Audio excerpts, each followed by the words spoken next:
wala pa sa gihapon makapati sa Ilonggo nga nagdaog sa gold medal sa ASEAN Games sa Thailand sa nagligad nga semana. Sa interview sa Pompuradyo kay Marlene Garucho, gold medalist sa fencing sa Games, nga residente man sang Uton Iloilo, ginpahayag niya nga sadto nagpangduha-duha pa sa kon masarangan niya ang fencing sa rason nga mahal ini kag wala man sang luyag nga magsuporta sa iya. Sunod kay Garucho, madamo ng sports nga gintilawana pang ang fencing lang ang nakahatag sa iya sang kay ginaan nga makakompete sa luwas sang pungsod. Nagpabutyag man ini sa iya pagpasalamat sa mahal nga Dios matapos nga wala sa ginpabayan sa iya nga journey bilang isa ka Ilonggo athlete. Sa sabong liwat siya nga magapreparar para sa masunod pagid nga mga kompetisyon sa gwa sang pungsod.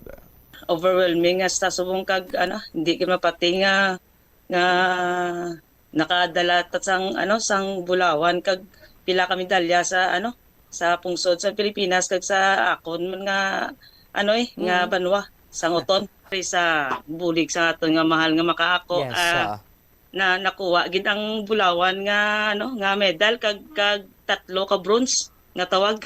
So ang amon nga subong ang ginaprepara subong ang pataya sa Thailand man siya sa August.